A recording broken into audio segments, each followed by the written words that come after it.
Welcome, fans, to another edition of Rangers Ed. This is your host, Little Ed, for the evening. I'm joined by Coach Ed, Mark from at the Blue Line Blue Shirts, and Allie, that New York Ranger girl. You can find her on Instagram and TikTok.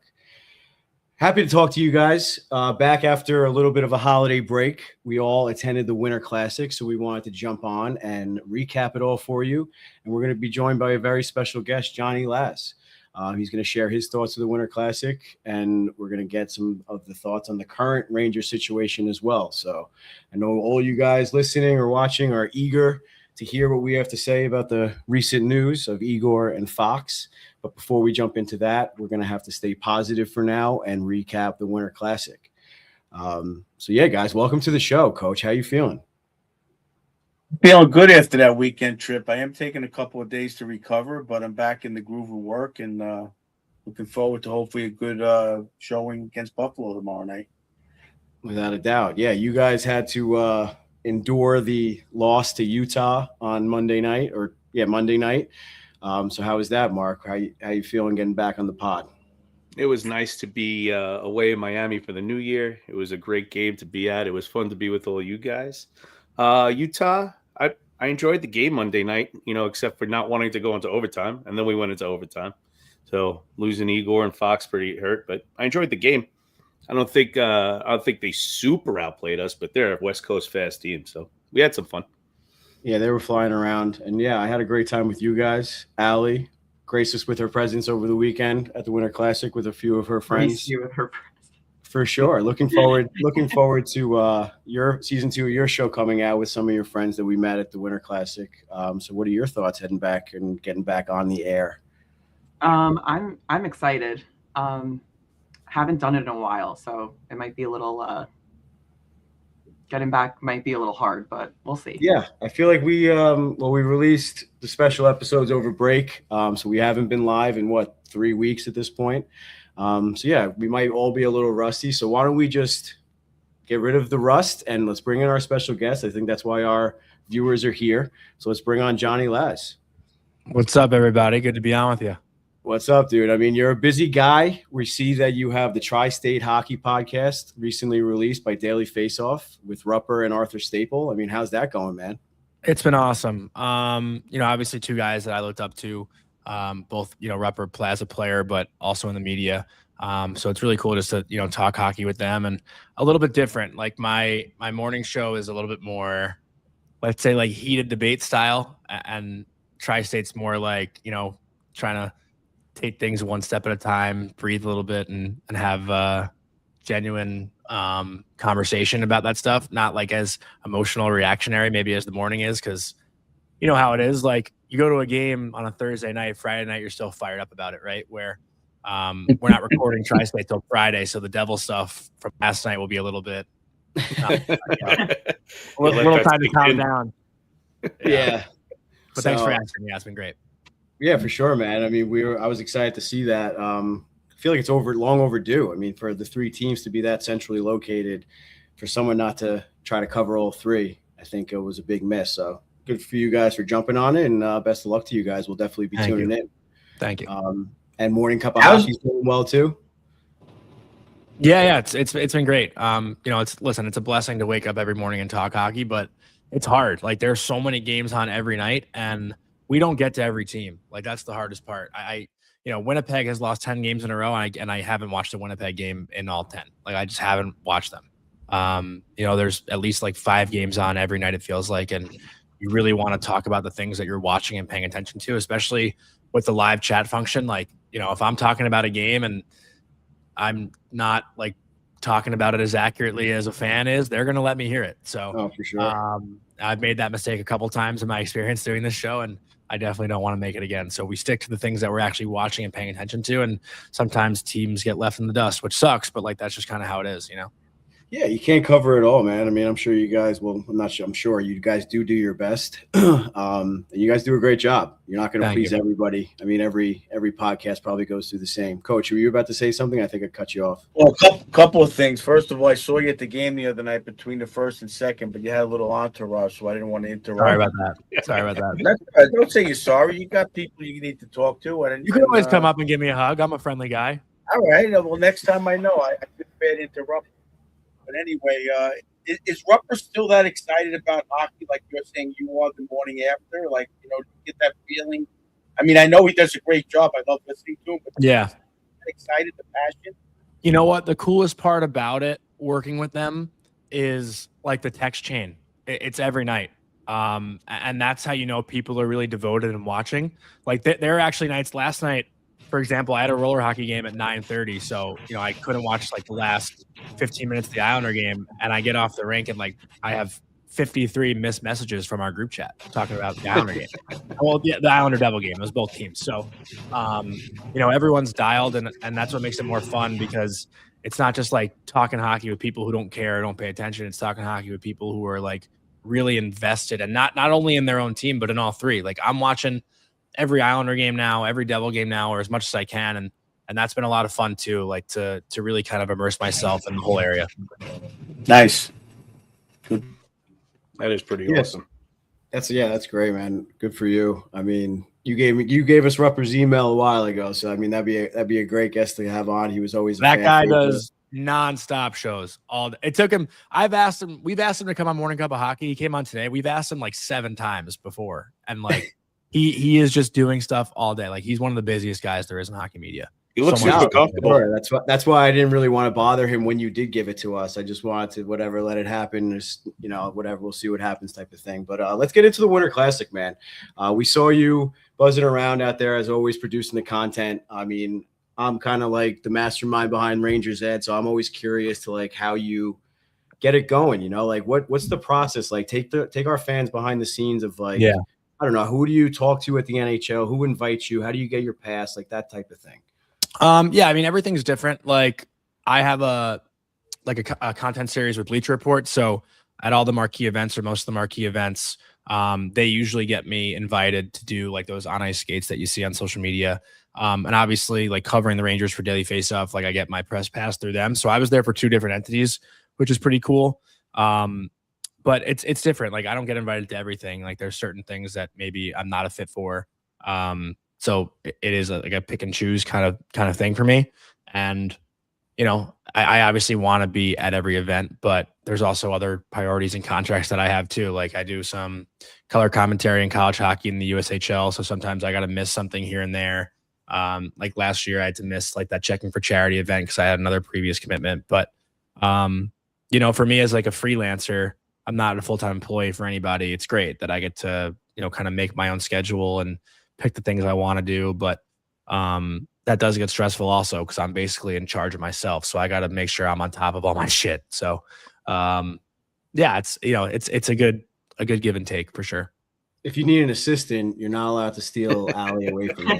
Yeah. Well, the thing is for me, no, that's not true. He might be able to steal me. if I had an assistant, it's funny. Like I have so many kids like asking to shadow me and stuff. And I wish I like could, but like I'm either at the Garden for the most part or like doing my show from my bedroom. Like I'm not going to ask someone to like sleep over and just like help me. You know what I mean? Like, you know, and the Garden is. I'm bunking with Johnny.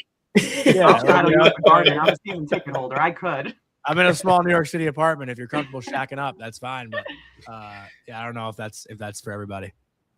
A humble New York City apartment, not small. Humble, yeah. Laz, what was your favorite part of the setup? The whole experience, everything that they had out there. What was your favorite part?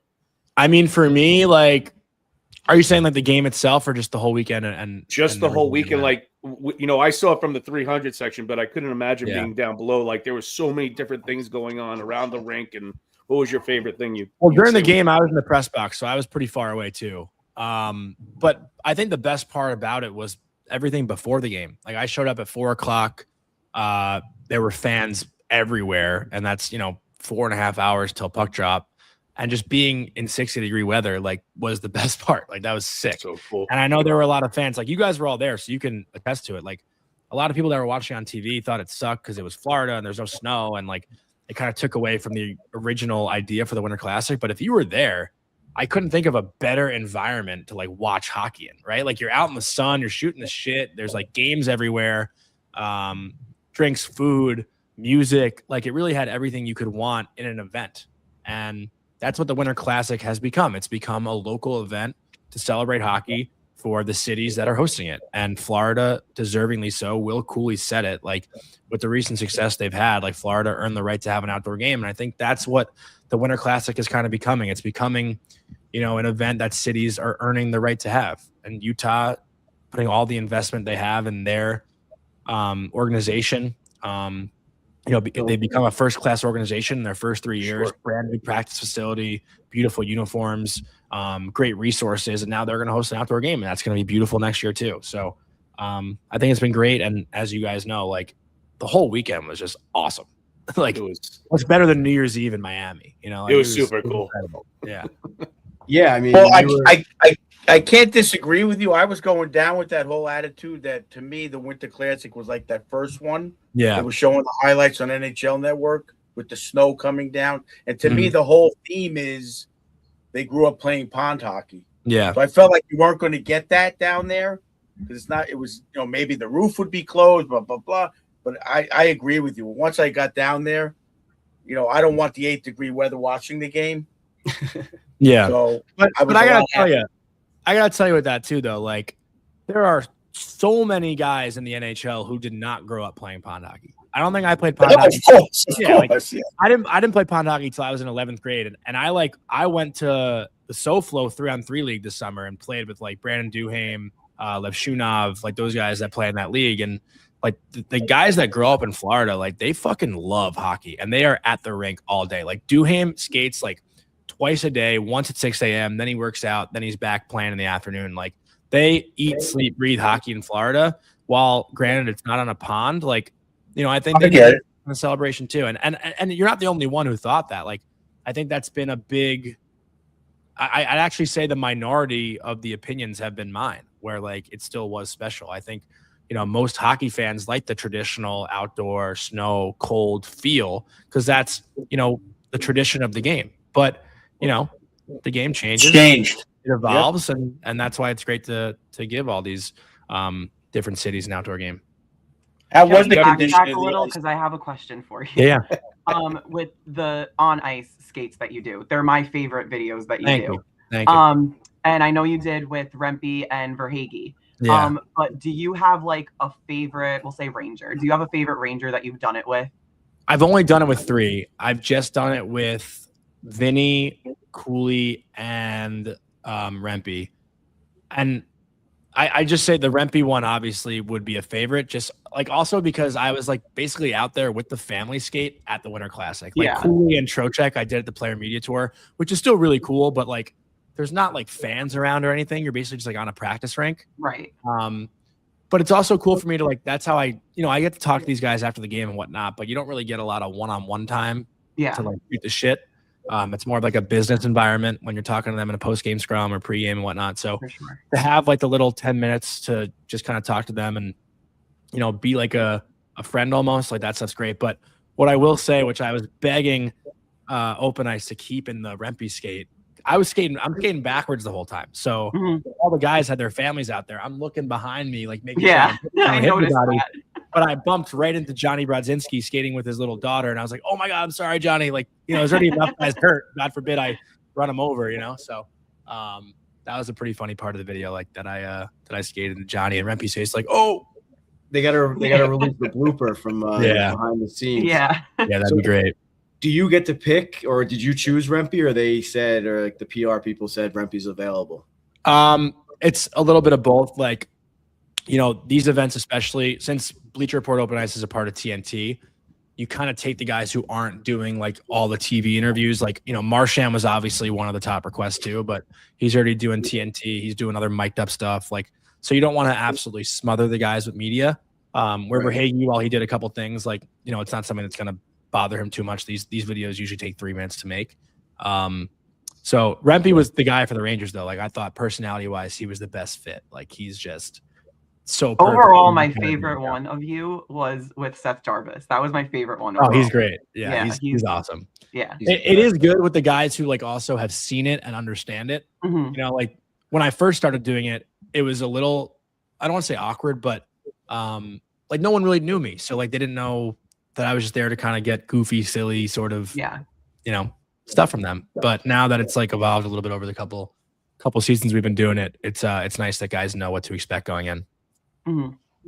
How was the ice? I was going to ask you that. Were you able to actually skate? So what was your opinion of the ice condition? You know what? I was like so blacked out. Basically, I don't have a stick and a puck. I'm just kind of doing a lap with the camera, making sure I asked a good question and stutter. So like I wasn't really paying attention, and it was at the end of the practice, so like it's all snowy and stuff. But I'm kind of the wrong guy to ask. Like, well, I didn't fall, so I guess that's a plus. And how was it from that point of view? Like I was saying to when we were down there, when I walked into the stadium, to me it's just like gigantic. So how was it being on ice level in the rink, looking up? And I will say it is sick. Like I actually played in an outdoor game my freshman year at UMass. We played against BU at Fenway, and that was like the sickest experience of my life. I had my best friends on the Green Monster behind the benches. Like I could hear them screaming the whole game. And that was actually my first time at Fenway Park. So it was like super cool just to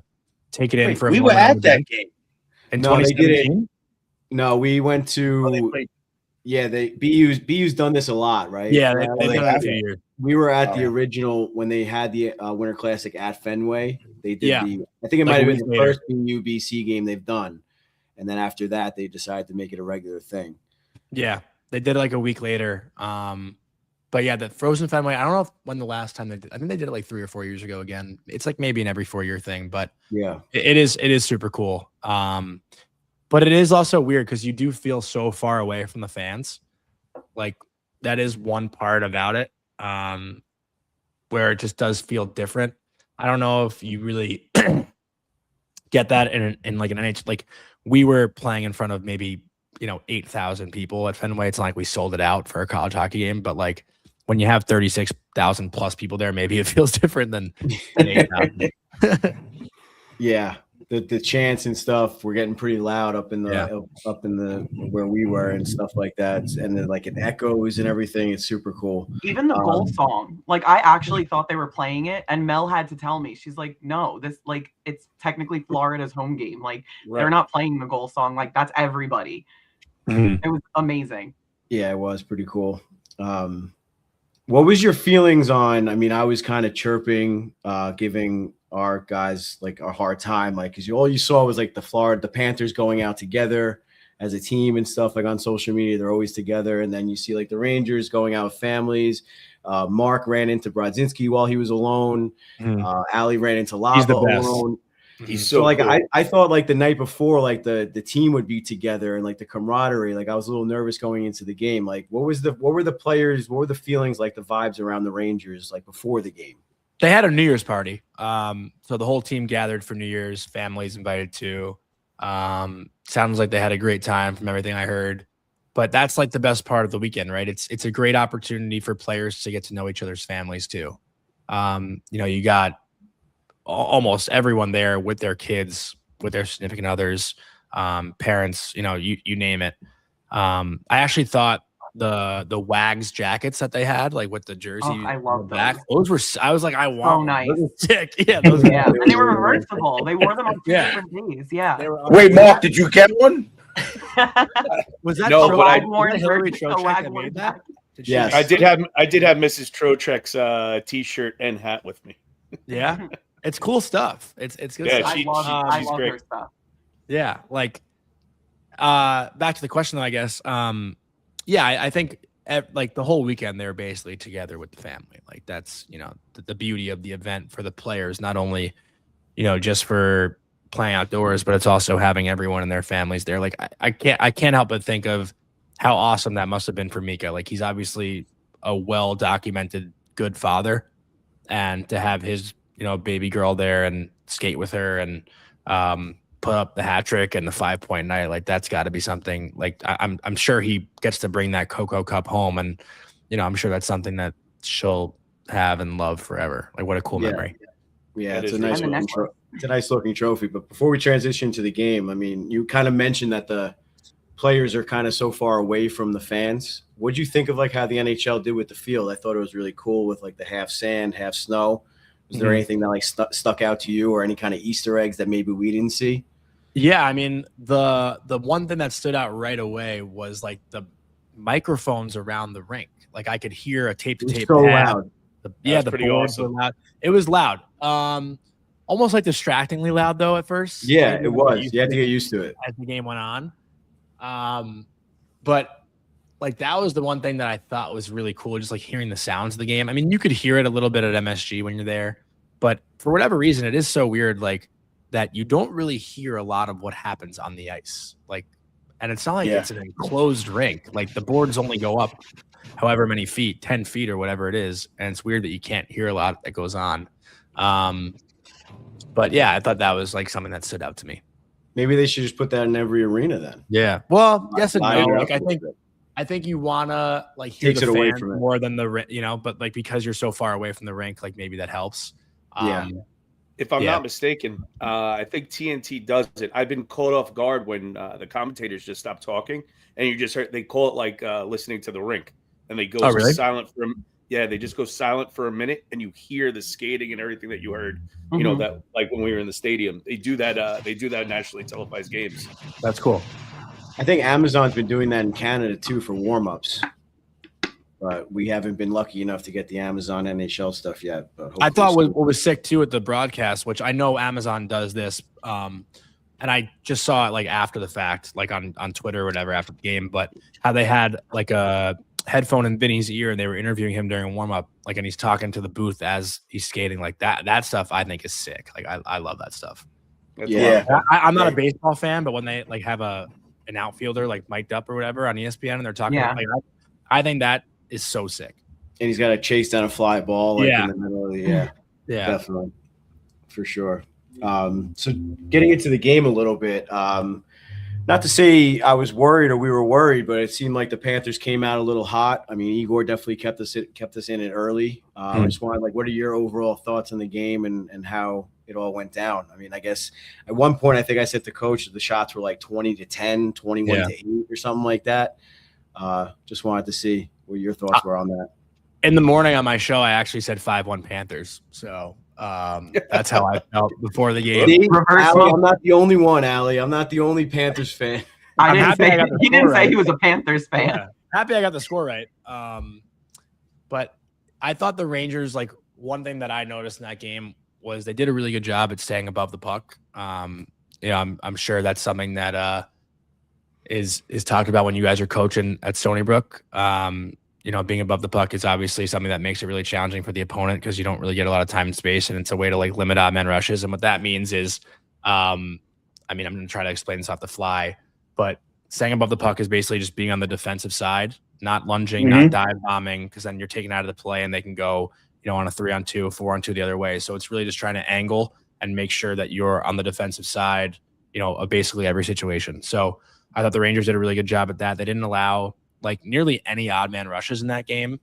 And on the flip side, Florida kind of gambled offensively and then they got caught and the Rangers were able to get odd man rushes. So, that was kind of what I noticed in that game. Like I thought Florida had the puck a lot, but didn't really have a ton of like high danger or, 3 shifts in a row where they were really putting pressure on the Rangers, and the Rangers like felt like they had to bail themselves out of something. In the third period, there was a little bit of a push. Like I think Reinhart scored and then they got a power play after, which could have made it like 3-2, but the Rangers did a great job in the PK and really quieted down the noise. For sure. I thought Igor made a key save in the first period where, again, because of the way they played defensively, he came out well above the crease and he made a point blank save. And I thought that just carried the Rangers through a momentum. Like in the slot, right? I don't know. Was it came out straight out. Yeah. Yeah. He made a lot of like good or a lot of like flashy first saves. But what I noticed was like the Rangers did a great job of controlling the rebounds, boxing guys out. And I mean, the Panthers didn't have a lot of puck luck. A lot of those rebounds kind of jumped over their sticks. A lot of saucer passes, went right over their sticks. So I think it went a little both ways there. But yeah, Igor played phenomenally. Kind of wanted to save this to the end, but might as well just bring it up now that we're talking about Igor. Do you think he got snubbed with the star? He didn't get a star of the game. Cocoa Cup thing? No. The star of the game. I didn't even stars see of the that. game. I didn't even see the 3 stars. I don't even know who they were, to be honest. It was. I think Reinhardt got one. Zip. I think it was Zip, Panarin, and Reinhardt. Yeah. Yeah, I mean, I don't know if Reinhardt deserved it, but the one goal. yeah. Igor was a huge part of that game. I would even say, like, I know Panarin had the 2 goals, but like I thought Lafreniere had a hell of a game. It's tough. I mean, it's tough, 3 assists. I actually to be honest, guys, I never see the 3 stars of the game because we're always like headed down to the room when that's happening.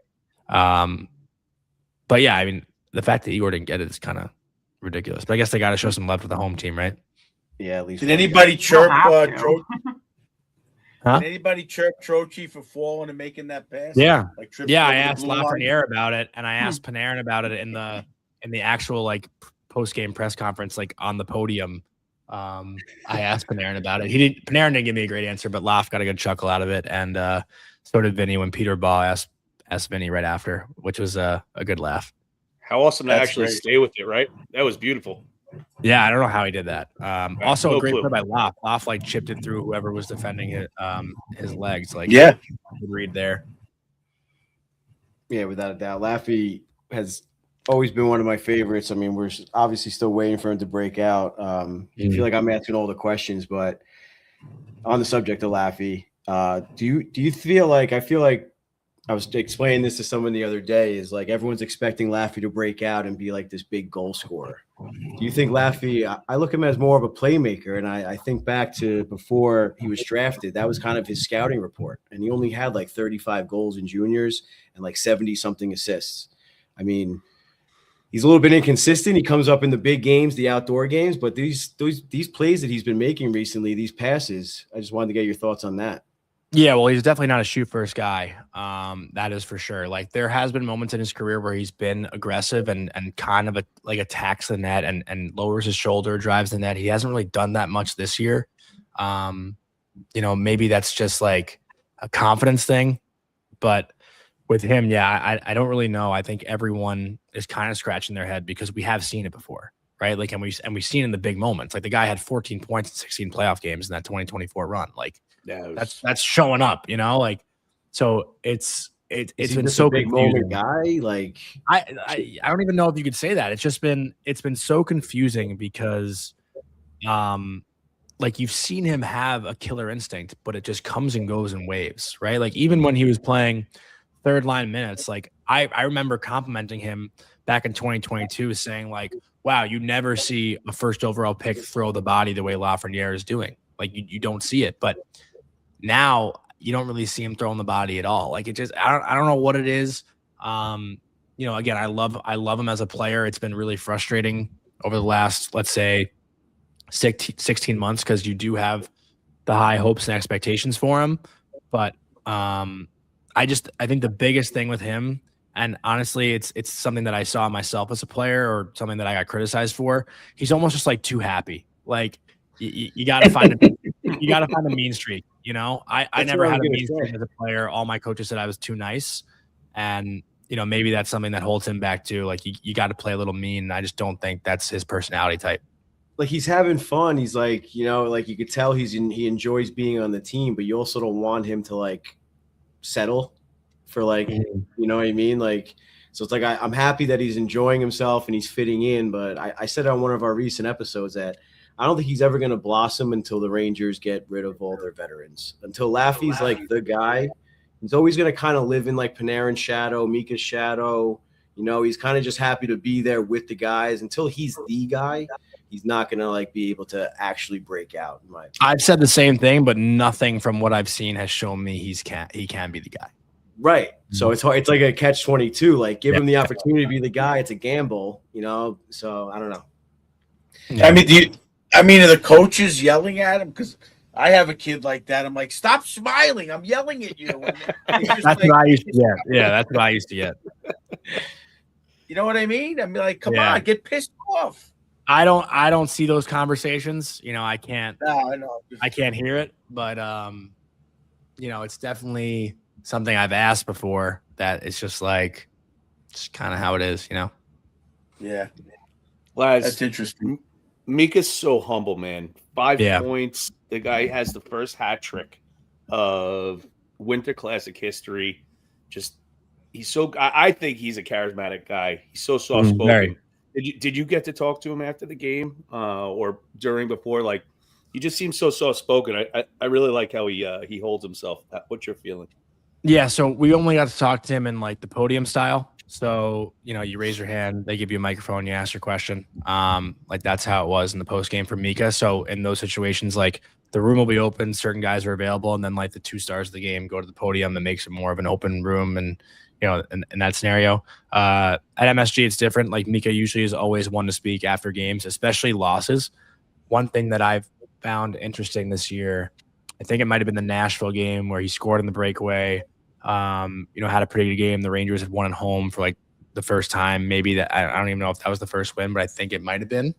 And Mika didn't talk to the media after. He kind of wanted to put the shine on the other guys, which I think is something that I have a lot of respect for. Like Mika is the first one to kind of open up and talk in the room after games. Once JT Miller goes first because he's the captain, then Vinny and Mika are pretty much always there to answer the hard questions. And the fact that Mika didn't want to like take the time to soak in all the glory just kind of goes to show like the kind of guy he is. And again, like I know people have differing opinions on him. Some people love him. Some people think he's overrated and whatnot, or maybe his time is almost up here. But I always have respect for guys who just kind of openly and honestly speak. Like nothing that Mika says in the postgame is a lie. It's not staged. It's not rehearsed. He just answers it as he is, and always have respect for that. That's pretty That's a leader that he's taking it for the team, and he's taking in the bad times, deflecting the questions. Yeah, his answers might not be what people want to hear, but it's just him being him. He's not a performative guy. He's not going to say shit he doesn't mean. That's interesting. I like to hear that. I didn't realize that. Even I think even how he handled, talked about being traded, and obviously he has a no move, and I always felt that he really handled himself pretty well. And I wanted to know if you actually had gotten to speak to him after 5 points. I saw Hank put the big trade, just humble, doesn't want the pat on the back, but just a super cool dude. Yeah, and he doesn't love talking about himself, that's for sure. Not a lot of guys do. So that's a rare thing to find in hockey players. But I tried to ask him. I asked him that question about Miami Mika after, and he got a little uncomfortable, but gave me a good answer. It was a pretty big vibe. That's that and wet hair Mika. I like Miami Mika. Yeah, me too. Interesting. Well, if you guys are watching on YouTube, that milestone moment is brought to you by Old Country Tile in Westbury. So if you're looking for a new kitchen or a new bathroom or anything like that and need some tile, head on over to Old Country. So, yeah, Mika was great. As always, a little bit inconsistent, like you were mentioning, that some fans love him, some fans don't like him. But when he comes up in big moments like that, you can't help but to give him his flowers. And his interviews are a little tough. I kind of wish he was just not cocky, but like, just a little bit more like, the team got it done. It is, but he is who he is, and we love him anyway. So before we run out of time, let's talk about these 2 major injuries that we're going to. Yeah, so I guess that's about it on the Winter Classic, Laz. With the current situation of the Rangers, I wanted to get your thoughts, obviously, on the Fox injury and Igor Shesterkin. Not to ask you if you know anything we don't know, but what are your thoughts, or what's the buzz around the team in terms of, I guess, a game plan or thoughts moving forward without them in the lineup for the foreseeable future? Yeah, I wasn't at practice today, so I couldn't really catch the vibe. I'll be there. Well, I'll be at Buffalo's morning skate tomorrow morning, and then I'll obviously be at the game tomorrow night. But I don't get out to Tarrytown just because I don't make it in time after my morning show. I can't get there quick enough. So it's tough to, be there day to day. I'm also like not a beat reporter, so I don't, get to see the guys every day. But I have to watch actually Mike Sullivan's press conference. It's on YouTube. So every time I miss a practice, I get to see like, what they put out on YouTube, which is great. Some guys have the media availabilities for MSG.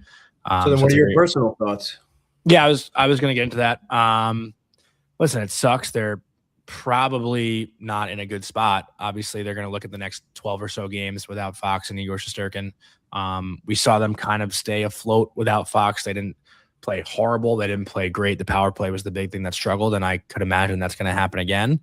But you know what? Jonathan Quick is a guy that I have full faith in to at least hold the ground a little bit and not make it as miserable as people think it might be. And you look at the schedule that they have coming up, like it's not the most daunting schedule, like the competition they're playing against. You know, they have the LA trip, which those teams have been a little bit give and take this year. Anaheim struggling right now. San Jose, we obviously know Macklin Celebrini been great, but they're a team the Rangers can still beat. LA is actually won of their last couple games, so like that's one that concerns me. But you know, they got Buffalo, Boston, Seattle, Ottawa. Like it's not like they're playing, you know, Panthers, Lightning. You know what I mean? So maybe that's something you can look at as a positive. But listen, I know there's a lot of pessimistic Ranger fans out there right now. They're just saying, fold it in, season's over. We're missing our 2 best players. What's the point? And I totally get that. Like, I don't blame anyone for not believing in this team. I don't believe this team is going to make it past the first round of the playoffs. Like, that was my prediction at the start of the year. I said they're a first-round exit.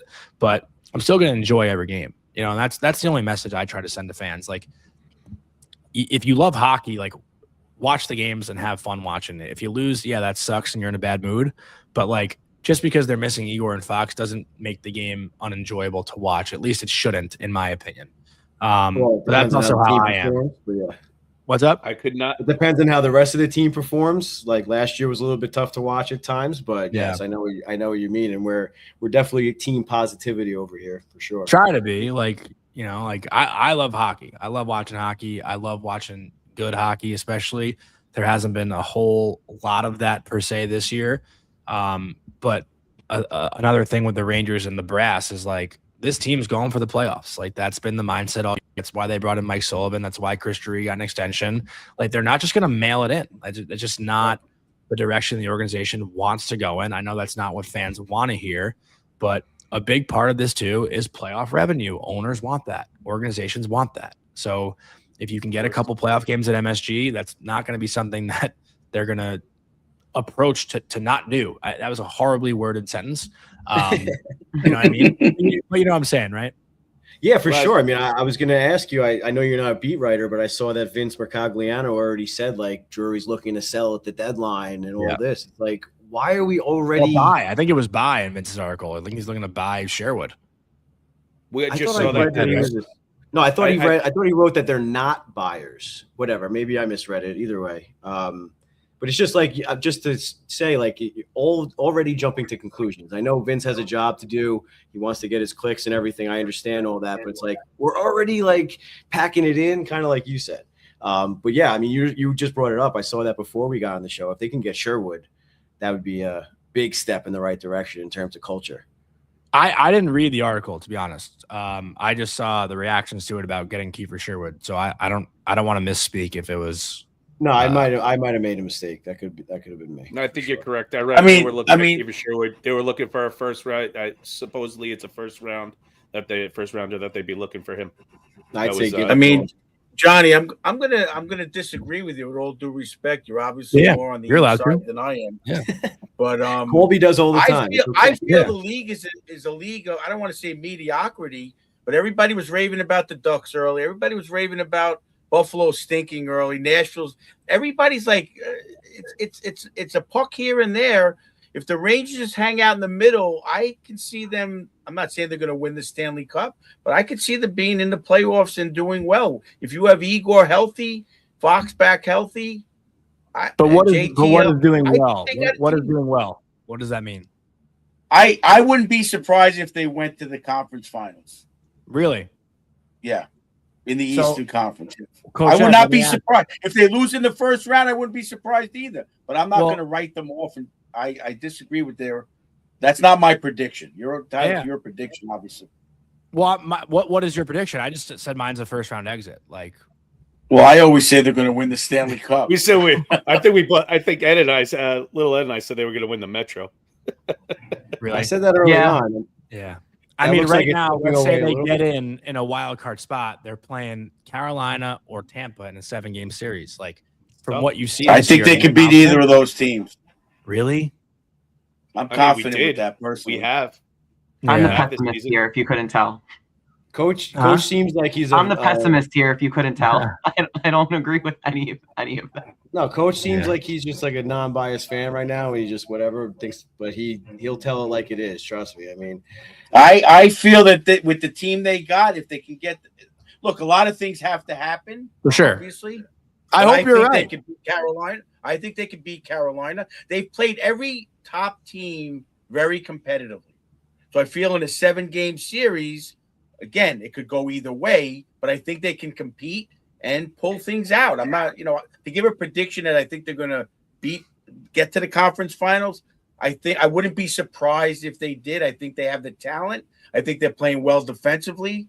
I love Sullivan's system. I that's just the way I look at it. I think it's also building. I mean, I know like we kind of as fans we're beating this as like be patient, but like I think it like learning that system and that we saw it in the Winter Classic. I mean, it's there. They just have to learn how to do it every single night, which is obviously a process. Listen, I'm not disagreeing with what you're saying. I always think adversity is a good thing. You've seen it in the past, like the teams that go on these magical runs, like the Bruins, the Lightning, they lose in the first round. Like having the great regular season isn't all it's cracked up to be. But that said, the inconsistency of the Rangers is what concerns me. Like, they don't need to be in first in the Metro, but they need to be able to put together 5 straight good games, which they've maybe. No, I agree. They've done that like once this year. That stretch where they had the overtime games against Vegas and Colorado, like that little week that they put together. That was an impressive week of hockey. But everything else to me has been like, what team is going to show up tonight? I mean, talking about injuries though, Laz, the team hasn't played as a whole. But what I think it was, I looked today, they were 7-4 as a whole team. Yeah, so they've legitimately played 11 games as a whole team without somebody being hurt. Yeah, that's big. Yeah, that doesn't happen. That's a reality. That's something you have to deal with as a team. So I just feel that they're in a lot of games. I don't think they've been getting blown out. 1,000%. Even against the tough teams, they're in it. So to me, it's just a matter of one or two things clicking. Like in 2014 with the St. Louis situation, I just think that something can happen and bring the team together. Maybe the break of the Olympics. I don't know. Who knows? Well, that was I tweeted it last night. Like that was what was the phrase I used? A silver lining. Like if you want to find one silver lining, it's that Fox, Panarin, and Shesterkin will all be well rested after the Olympics. All the other star players are going and playing more hockey. Yeah. Yeah, it remains to be seen. I'm going to stay positive, like you were saying with the fans. I go to every game staying positive. So let's see what I think that's the best way to be. I mean, especially yesterday. Was it Monday's game? I have never been more excited to be back at the Garden after being in Miami. I have never been more excited. I thought they were going to come out and just, be their best. And then to watch another loss, it's like defeating a little. Like I'm that fan that's like, I'm going to brush it off like after because you got to keep on moving and you have to keep the faith and everything. But like it's so disappointing, like to just keep going to like game after game after game. And it's like, you come back from Miami from this amazing win, amazing atmosphere and everything. And then you come to the Garden and everyone's buzzing and you feel excited. And then to watch that game, it's like string together something for us, please. Like give us some hope. I agree. Yeah. Laz said it best. You don't know what team is going to show up. And that's the problem. And right. We were saying in the 7-game series, we keep saying like, this is going to be the turning point, like that overtime win against Canadians, now the Winter Classic. We're just waiting for it. The Dallas game in overtime was supposed to be the turning point. The comeback win against the Oilers that started it all. Yeah. We can go on and on. A lot of turnaround or whatever. Yeah. But still a lot of I think we take a look at that though. It shows the heart of the team. It is there. They can do it. It's just we not have the consistently talent. doing it. But like there's no question that we have the talent here. It's just we need all of it to come together. Laz, before you go, can I just can you tell somebody something for me? What do you got? No, I'm only kidding. Wow. I don't want to get. I would. But yeah, I got to run. Well, first of all, just tell Robertson I'm so happy that kid made it and he's doing well. It's he's my kind of player, and I watched him at the end of last year. Just tell him, give him a thumbs up if it means anything. I just love it. I actually haven't talked to him yet, so that'd be a nice little intro, I guess. But yeah, for sure. Thank you guys for having me. Always fun when I'm on here. I appreciate it. All right. Yeah, good luck. we'll let you go. I'll plug everything for you after. We know you got to go. Thank you so much for your time, and we won't let too much time pass between appearances this time. So You got it. And I'll give you a hug tomorrow night. Be good, everybody. Please do. love you, buddy. See you later.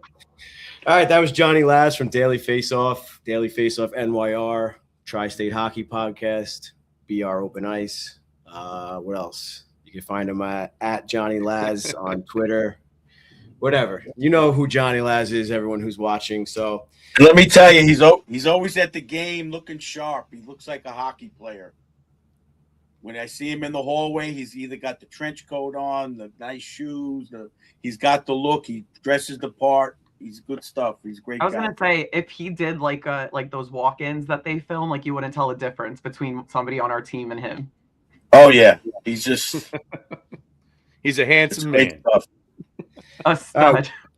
Now that we're back, Oh, Allie. let's take a quick break before we get into Coach's Corner. This one's sponsored by Bella Italia Marble.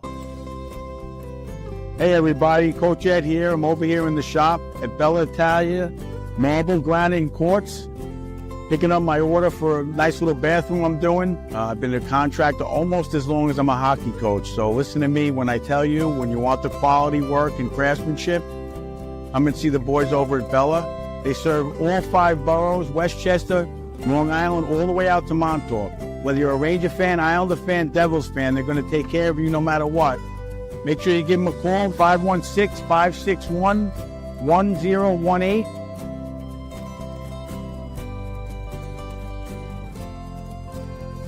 Let's go, Rangers.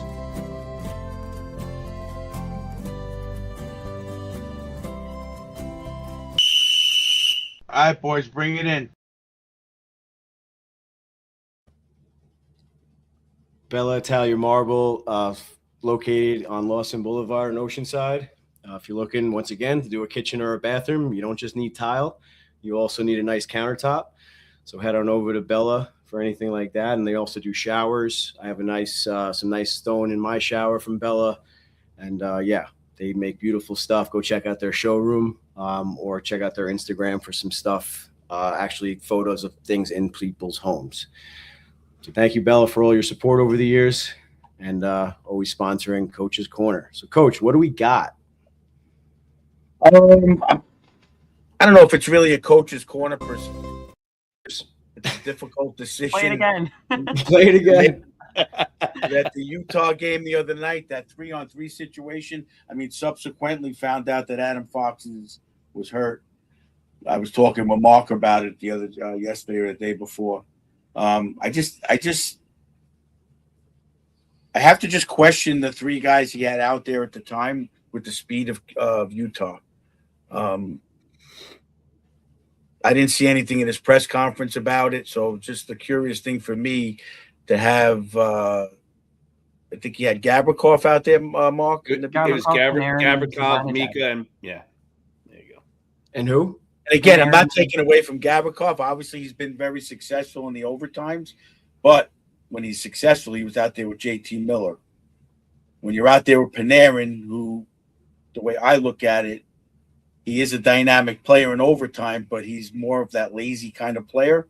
He's not going to compete in the corner for a puck as much. So I think you need to have a different type of defenseman out there at that point. I don't know. They obviously would question it themselves if they're watching film. I don't know. But that was my big question. I thought they played a good game. It was an exciting game. That's a fast team, like Mark said. They seem to be doing some kind of a play where they caught the Rangers in a change in the second period twice. Yeah, happened twice. They got that one goal. And I don't think, that's a tough thing because all of a sudden that happens and sometimes the other coach sees certain things and they shoot that guy out there on a quick change and they caught the Rangers off guard. But that overtime, I thought they were going to pull it out in overtime. I was confident. And I just thought that was a mistake, in my opinion. I don't know what you guys saw. Last I saw was Vac getting dog walked in front for the tying goal. I know you don't like that I said that, but it was so disheartening. I'm talking about in the overtime, Mark. The coaches stop running back tonight and out of town. I always get worried when I see Panarin out there for overtime, personally. I always get worried about that. because I don't think that he's great. Obviously, he's not great at defending, and Gavrikov can't do it all himself. And obviously, he's a dynamic player, but I just always get worried about Panarin. I mean, he's a superior puck handler, though. How do you not have him out there? The guy has one of the best shots on the team. He's one of the leading scorers on the team. You have to have him out there. I think it would have been Adam Fox, Mika Zibanejad, and Panarin. I think those three go right out of the gate. Even with for the majority of the third period, they couldn't keep the puck out of the defensive zone. So when you have a third period like that and Panarin is not playing at his best, I don't think that he deserved to be out there for overtime, personally. So let me ask, who gets put out there? Well, that's the problem. Like, you don't... Lafreniere, Zibanejad, and Gavrikov. You could put Laffy out there. He's been having a good game. Try to pump him up. I think the best trio in overtime is Cooley, Miller, which obviously that couldn't have happened, so like that doesn't matter. But like Cooley, Miller, and I always forget the defenseman they put out there with them. But Schneider?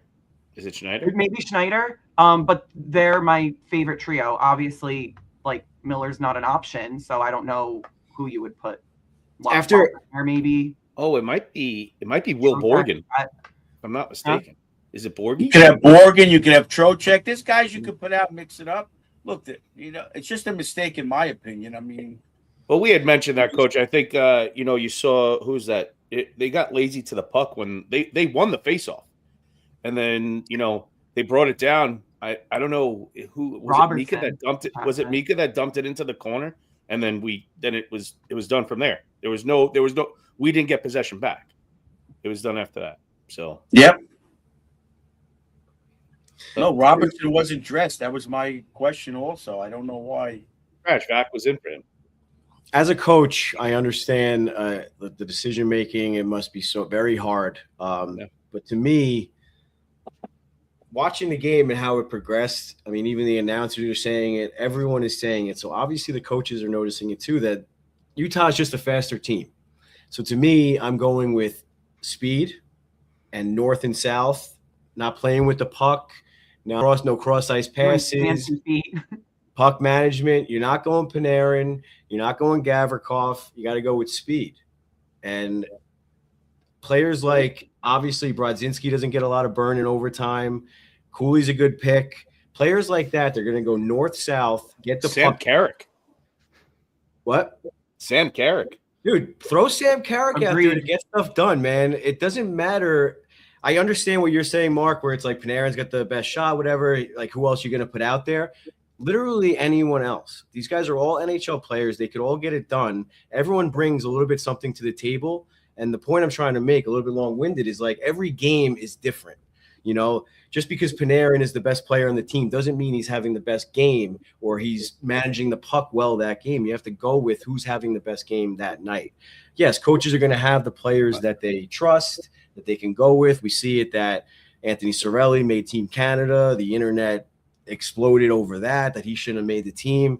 But it's the same thing. Like, you have the players you could trust, but you also need to adapt to the way the other team is playing. If Utah's playing that run and gun style, you got to match it.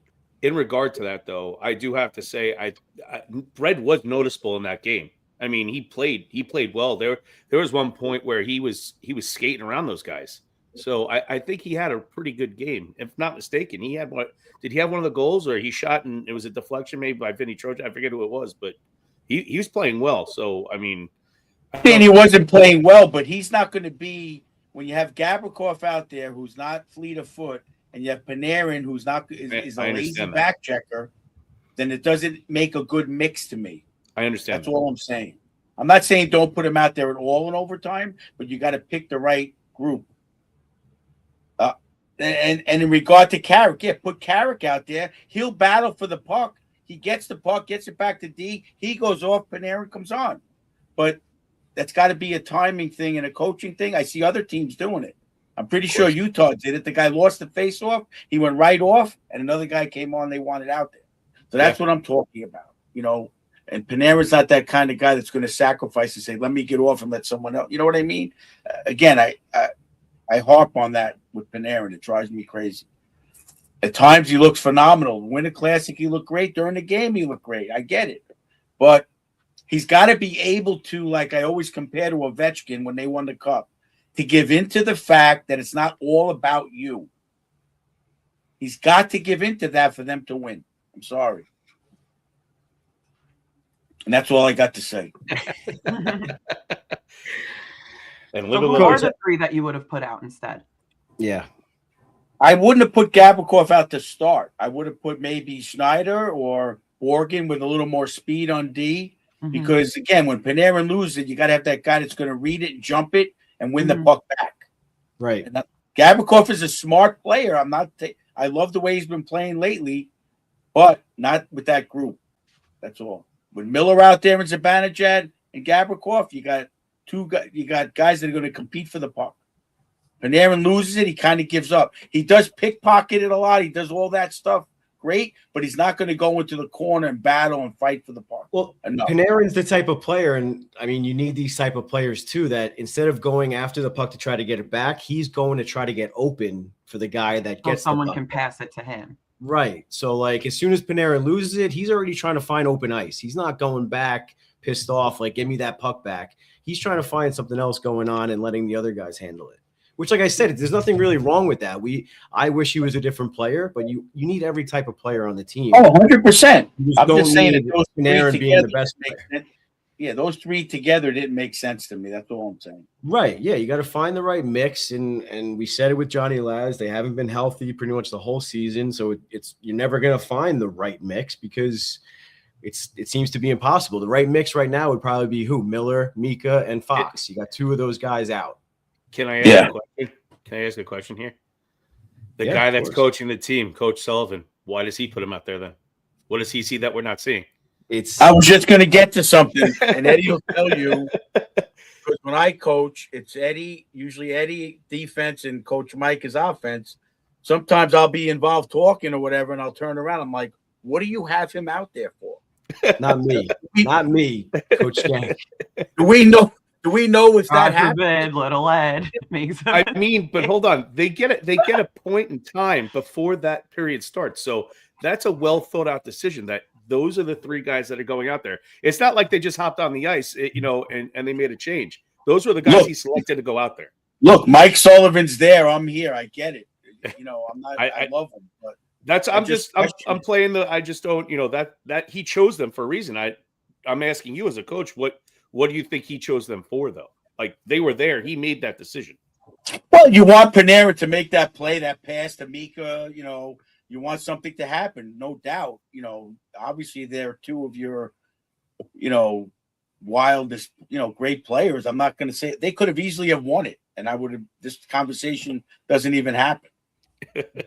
But Gavrikov could have. They didn't, and it happened. Yeah. So right. I'm being the Vince Mercagliano or whatever the heck his name is. Mercagliano. Vince Mercagliano. I had to say it in my head like 4 times before I asked last time. I was like, Vince Mercagliano, Vince Mercagliano, Vince Mercagliano. But it's been a topic of conversation in our group chats, or Coach, you and I talking at the games, or alone watching the games, whatever, that like we don't always agree with Sullivan's choices in overtime. And we said it, we were supposed to come to our next episode, whatever, a few weeks ago with our 3 for overtime. So this is definitely not the first time it's come up as a group. They have been successful in overtime, so it's hard to really say they're horrible, but you're always looking for the right. One of my wishes in life would be to be able to sit down with a guy like Mike Sullivan and just ask him questions just to learn, because to me, I want to know why he would do that. Then maybe he can give me an answer. I don't know. Maybe it's something I don't see. I don't know. And again, in his press conference, I didn't get to ask Jonny Laz about it. We could talk about it, but in his press conference, he said, look, we're going to go with it on the power play. It might last a game. It might last a period. We're going to see how it goes. So it's an experiment too. He might have saw it and said, we can't do that again. It's the thing you're going to learn about. You can only learn about those things in a game situation. It could be successful in practice, but then you go in a game and you're like, we can't do that against that team. Yeah. For sure. quickly, if he before comes we out go, and does it again tomorrow night, then I got to question it again. I don't want quickly another. before we get off the coach's corner, I want wanted to another bring it back. overtime. I wanted to bring it back to the Winter Classic. I guess, Coach, like going into big games, you and I have coached a lot of big games, championships, whatever. How do you manage your players' emotions going into a game like that? I know the Winter Classic isn't a championship game per se, but obviously you want to bring your best effort. Where do you think it went wrong between like the Rangers preparation maybe and the Panthers in terms of coming out to play? Yeah, I think the Panthers came out to play. Obviously, 37 shots, 27 hits, whatever the stat was. We didn't roll over them. That game could have been, like you said, they didn't have the puck luck. That game could have easily been 2-0 Panthers early.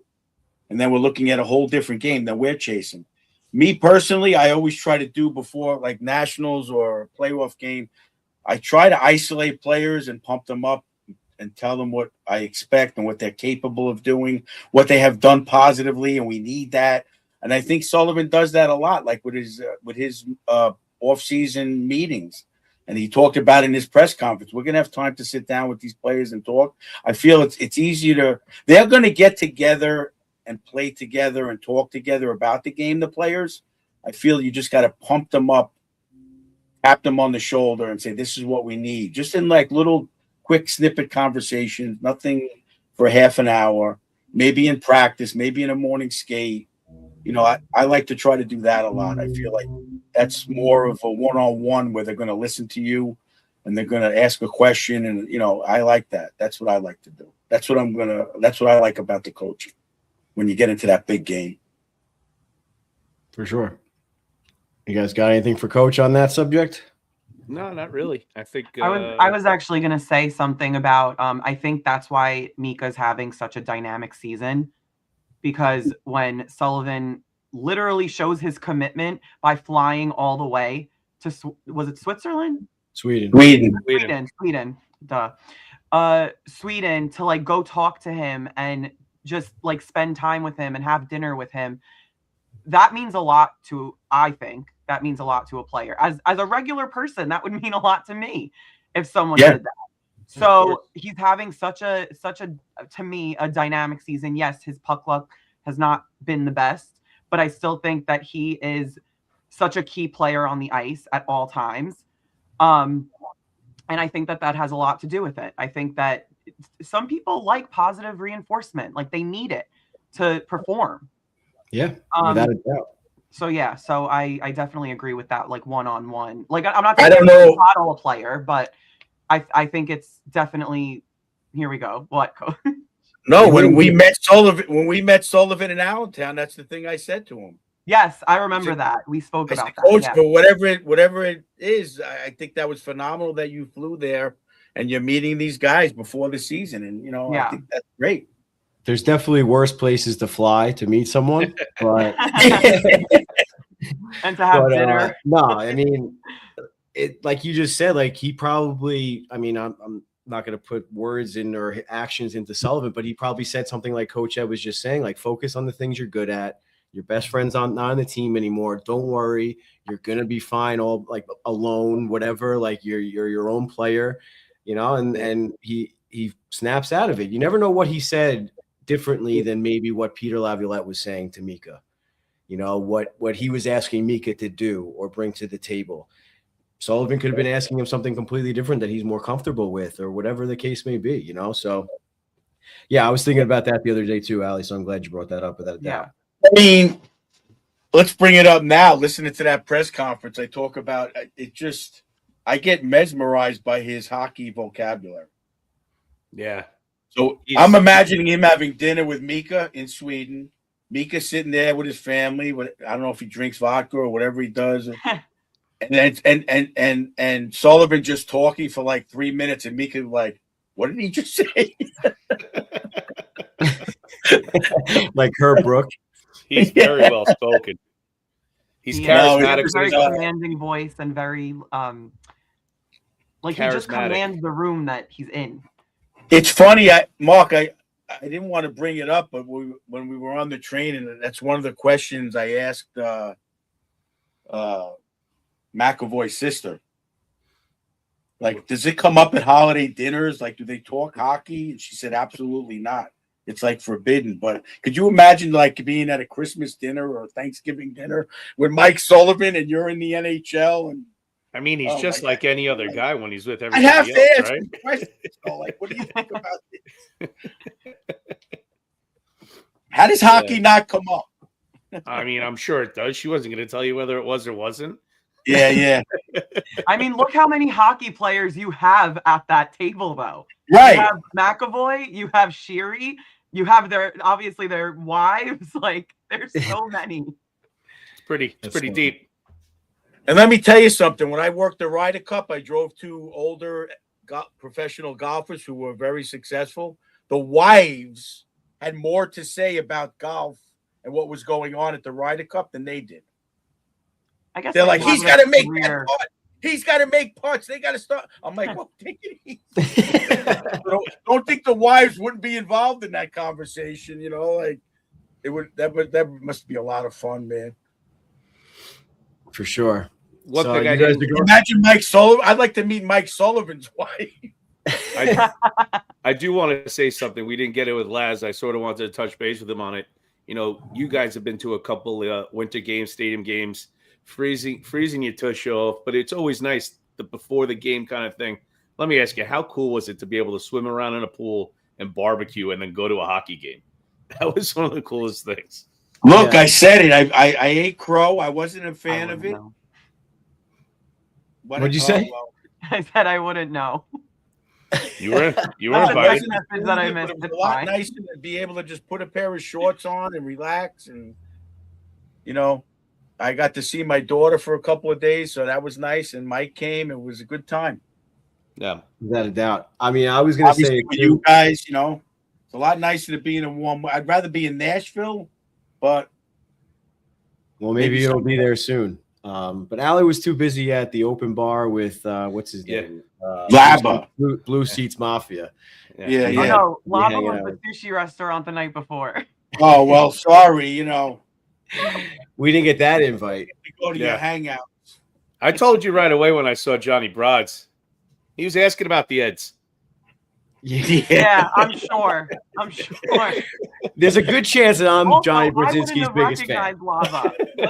Let's remember that. I wouldn't have recognized Lava.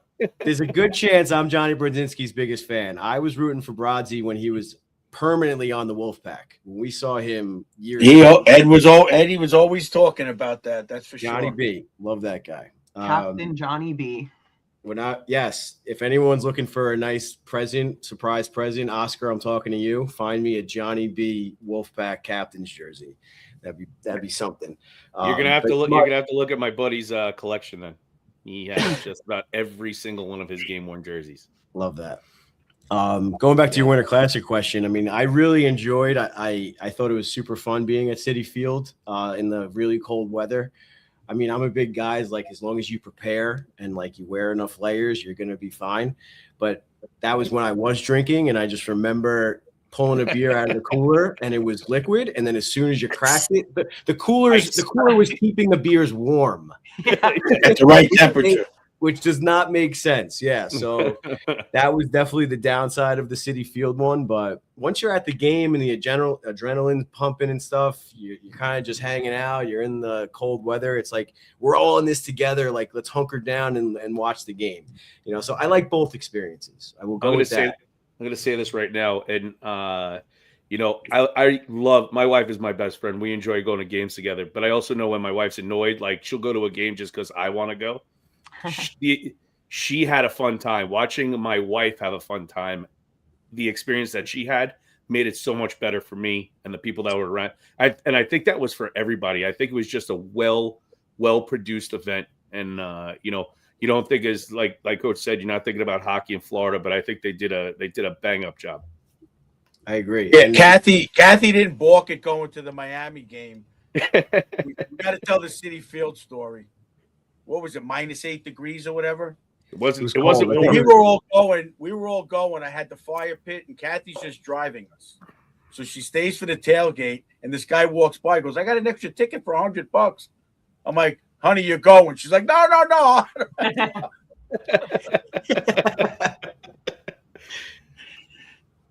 Oh, But she went. A lot of Erin, my sister, was there, and she was like, "I'm never doing this again." So there was definitely a few people that did not want to do it again. But I mean, even the stadium series at MetLife, super fun. We had the tailgate. It was cold, but it wasn't like unbearable that day or that night. Yeah, that was a good one.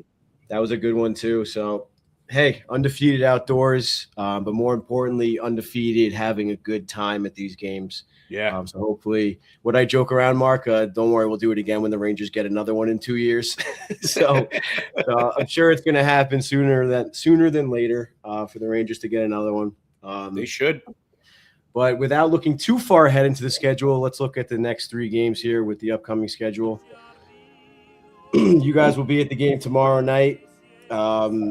So we got Buffalo Thursday at home tomorrow night, January 8th, 7 o'clock, followed with a somewhat quick turnaround Saturday, the 10th at 1 o'clock against Boston. That one's away at TD Garden, and that's going to be an ABC game, so a nationally televised game. I might go to that one. Ooh, that'd be a nice little roadie. Might as well. If anyone wants to join, I know you're always complaining about not inviting you. There you go. The invite's there to everyone watching this. It's public. Blanket invite. And then we're going to cap it off this week with the game against Seattle on Monday on the 12th, and that'll be home at 7 o'clock. You can find that one on MSG, NHL Network if you're outside the New York area. And if you're in Seattle, apparently Seattle has the Kraken Hockey Network, which is on Kong Amazon Prime that I learned. Okay. So that's a little tidbit. No detail gets left out with Little Ed's graphics here. And I did leave off the Ottawa game. I wanted to announce next Wednesday we won't be having our regular episode. We'll continue on with the live streams like we've been doing. If a game falls on a night that we're usually doing a live show, we're going to do a live stream. We'll see if Mark and Allie decide to join us. They have tickets to that game, it sounds like, but you'll definitely have at least Coach Ed and I on the stream, and maybe we'll have some special guests that night. So I left that one off the graphic, but technically Ottawa next Wednesday, home at 7 o'clock is part of 7:30 p.m. schedule. So I'll start us off, guys. So I'm going to officially say we're going to have a clean slate with the upcoming schedule for the second half of the season. And Mark and Allie are going to put in their 2 cents, and now we're going to have a clean slate. I'm going to say that I won the first half of the season, and we're going to go away with it. I ran away with it, and we're going to have a nice clean slate. So since I won the first half, I'll start us off. We're going to have a very inconsistent one this week, guys. Like we've just been talking about, we're going to go with a win against Buffalo, the afternoon game. Not going to be a good one in Boston. I'm not going to say it's not going to be a good one, but I don't think they're going to come out on top. So I'm going to go win, loss, win against Seattle. Mark, what do you got? I'm right there with you, brother. Tomorrow, I think we're going to come out. I think through a little adversity, we're going to see a good team. I think Quickie's going to step up like he has been. I think we're going to beat Buffalo, not in overtime, because we want to catch the train. I think we smoked. I think we smoked Boston on a day game right after Thanksgiving. So I think they're going to want to give it back to us. I think that's going to be a tough game, but unfortunately, we're not going to come out on top. And then I think we're going to beat Seattle because we beat Seattle this year. So I think we're exactly like you, 2-1. Sounds good. Allie, what do you got? Let Coach I am going win-win-loss. I'm saying that we're going to beat Buffalo, we are going to beat Boston, and we are going to lose to the Kraken. Reverse mush on Kako, game-winning goal. Kako's going to score a goal back. Old Choco Taco. All right, Coach, what do we got? Round us off. This is going to be the week they're going to do it. I love it. A 3-game win streak. I love it. They need it. Love it. I'm going to go further. They're going to beat Ottawa. 4-0. 4-game win streak. And then Jonny Laz has got to text you and eat crow. That's great. Thanks for hugging Robertson for you. Yes. All right, so Little Ed's got win-loss-win. Mark's got win-loss-win. Allie, we got win-win-loss. And Coach Ed going with the 4 in a row. I'm going to say my prediction. I was planning on doing a prediction on the live stream next week with Coach. So we already got coaches. It's all right. We already got coaches. He doesn't have a chance to change it after we see how they play these 3 games, but I do. Can't renege. And we'll get Mark. Yeah, depending on my predictions is if I'm going to be on that live stream or not. And we'll see how these 3 games go, if Allie's going to sell her ticket or not. So we'll track that for the second half of the season. And, looking ahead at that schedule. And I'm going to close out with saying they're going to go 3-0 because they're going to have a collective effort on both sides of the puck. The quote, that's going to be my Mike Sullivan quote of the week. Collective effort, both sides. Did Coach Ed just bring up a new segment? You might have. The Coach Sullivan quote of the week. I like that. I like that a lot. Now I'm going to have to listen to all his press conferences. You should be doing anyway. No, I love it. I love it. I always just forget. I got to do it. It's 10 minutes. Subscribe on YouTube. You'll get the notification. I didn't know that. Speaking of fans, you should be subscribing on YouTube as well to our podcast. Look at that segue. So we're going to look ahead here. Met a lot of people at the Winter Classic, gave out a lot of koozies. We've gained a lot of followers. Allie got all the views. She hogged all the views this weekend, but we got a lot of followers. So hopefully we got a lot of new listeners. I'm sure Jonny Laz brought a lot of people over to the show. So if you guys decide to stick around, we'd love to have you as part of the family. So we're looking ahead here. Like I mentioned before, next week we're going to have the live stream against Ottawa. Join us watching the game. We don't really do a play-by-play or anything like that, but you'll get our live reactions. We do a little pregame show, intermission show, postgame show. Order some Sorrentos. Yeah, we order Sorrentos. We eat in front of you. It's a great time. So that'll be, as always, sponsored by Sorrentos. And one of our other new partners and sponsors, O'Brien's Bar and Grill, right outside the Garden, formerly known as Trax. I think I might have just cheated. I'm not supposed to talk about that after the new year. So that will be the last time. Formerly known as Trax, O'Brien's Bar and Grill will be having a live event on the 28th, the away game versus the Islanders. There will be an open bar for the entire duration of the game. So from 7 until 9:30-ish, it'll be an open bar with some appetizers and things, finger foods included in that. And you'll get to watch the game with all of us, and it'll be a good time. We'll have raffles, giveaways, and other fun things. Hopefully we think of some good content between now and then, maybe some interviews, some trivia. Who knows? We'll think of some good stuff. Me and Mark will have a chicken wing eating contest. Yes. You said it. You said it. Not us. Oh, boy. You said it. Flip it. Clip it.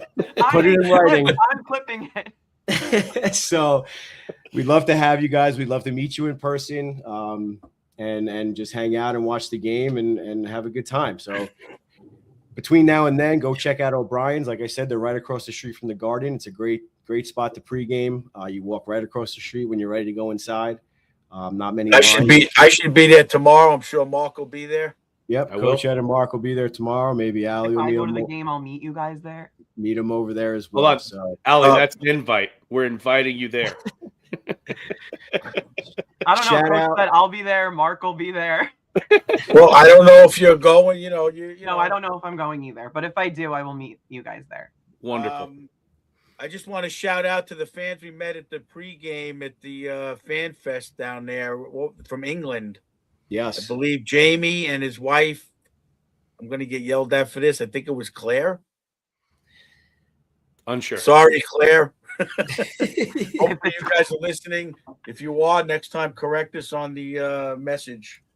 Yeah, we got. I actually started a little Rangers Ed England chapter in like a little group chat on Instagram with Gaz, our buddy Lee over in England, and now Jamie. So hopefully we'll get some more England listeners, and maybe we'll have a little fan club over there. We can travel across the pond one day. I know our friend Mr. Hatman is waiting for the Rangers to get the game in Sweden. Oh, That'd be can't awesome. wait. We're all staying at his house. You want to talk about bunking up somewhere? We're going to his house. I'm sleeping in the hat cave. I'm sleeping in the hat cave. You better take. I'm going to try on every hat that man has. Better take inventory before I get in there, Hat Man. So good stuff. I mean, that'd be awesome if they ever did that. That'd be a great trip to Sweden. Oh man. You know, we'll be there if that happens. I don't know. We haven't done an internet. Oh, we have. We did it long time ago, right? We did Prague a long time ago. I think so. Yeah, but I think we're due for an international game. I don't know what they're waiting for. They give us everything else. Yeah. So what else we got looking ahead, Allie? What do you got to announce? My podcast is coming back. Name 5 Players will be back next week. I'm unsure of the day it's dropping. Depends on editing, but we are recording on Friday. It will be a recap of the Winter Classic, but a girly version because I'm doing it with my friends. And yeah, and just look forward to me continuously getting more views than Rangers at. Wow, well, I think that's a shot across the bow. I'm just any opportunity to we like to call that a ricochet, right? Little Ed is always catching catching strays here. Always catching strays. It's okay. I'll take them. Wait, what is it? A rising tide. Was it brings all ships or something? What is it called? What's that? A rising tide. I don't know. I don't know. Time and tide waits for no one. Anyway, we're in this together. So name 5 players. We are a team. Name 5 Players podcast season 2 dropping next week. I'm taking my talents behind the scenes and we'll be producing the. He's going to be my producer now. I'm going to be the producer for Name 5 Players podcast. So nice. Looking forward to that for sure. Getting that going on the YouTube channels. And Mark, another show we're looking to drop. I know we've been teasing it for a long time now, but fans, it has been filmed. It's in the can. We're just waiting for it to be edited down and making it look pretty, but it will be dropped. Mark, what do we got? You guys know my passion, all the jerseys that I've been collecting. No, what is it? Babbage Square Garden. I was ever so grateful to be able to be interviewed by Coach Ed and Little Ed.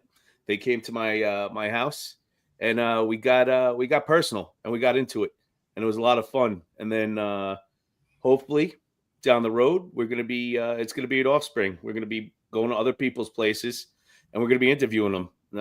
Checking out other people's collectibles, memorabilia. Shooting the shit. Really, and it's gonna be a good thing. And I'm very, very much looking forward to it. But I can't wait till you guys see the episode that was filmed here. It was very special. Brought out a lot of emotion too. I know you may only think it's a podcast, but it's not. It was a lot of fun to show off all the stuff that I've collected over the years and what it really means to me and what it means to be a collector and to be a fan of this team. So, and with that, a rising tide lifts all boats. There it is. There you go. Put it on the t-shirt. That series is going to be tough. Yep. Call them up. Got to get them on the horn. That series is going to be called Inside the Ranger Room. We did film episode 1 of that a long time ago when we got back from Henrik Lundqvist's Hall of Fame induction, where we showed off our favorite memorabilia from that weekend that we spent way too much money on, but don't regret it. So if you want to check out episode 1 of Inside the Ranger Room, that's on our YouTube channel. Subscribe, follow, all that good stuff. And like Mark just said, episode 2 is going to feature Babbage Square Garden. It's an in-person interview. Me and Coach sat down with Mark, and he showed off a lot of his stuff and gave some really good, touching stories about all of it. And we look forward to doing a lot of other ones. Rangers Town Man Cave is definitely on the list. Mr. Hatman in Sweden. Can't promise you we're going to get to Sweden to do that one, but we're definitely going to have him on the show. And yeah, if you guys have some memorabilia, listeners, if you guys have a Ranger Room that hasn't had a chance to be featured on MSG yet, we'd love to have you on the Rangers Ed YouTube channel. So do it. Submit to us what you got, show it off, and maybe we'll choose you to feature you on an Inside the Ranger Room episode. Hey, I'll fly to Sweden. So for sure, I never said I wouldn't, and just saying it might not be possible this soon. So we'll see. We might need a sponsor to get us over there. So keep your ears to the ground for any sponsors that's looking to pay for our flights over there. But yeah, with that being said, guys, I know we joke around a lot about it, but we are very happy and very thankful to have both you guys as part of the family. You guys both bring a lot to the table, and I look forward to creating more content with you guys and bringing some cool stuff to the Ranger fans. We got a lot of viewers right now watching this, so hopefully they decide to stick around. And yeah, guys, like I said, thank you so much. I really look forward to everything in the year 2026. And what'd you say, Allie? To the moon. Let's do it. To the moon. Sky's the limit. Let's do it. Thanks to everybody. Thanks to the fans. Allie, Eddie. Mark. Thanks to Laz. What an interview. Jonny Laz. Great interview. Johnny, always love talking to him. I'm going to give him a nice hug tomorrow night. Maybe I get a follow now. Yeah, he already followed me on Twitter. Now we have to do it on Instagram. I love you guys. Let's go Rangers. Love you too. Let's go Rangers, Ed. Happy New Year, everybody. Love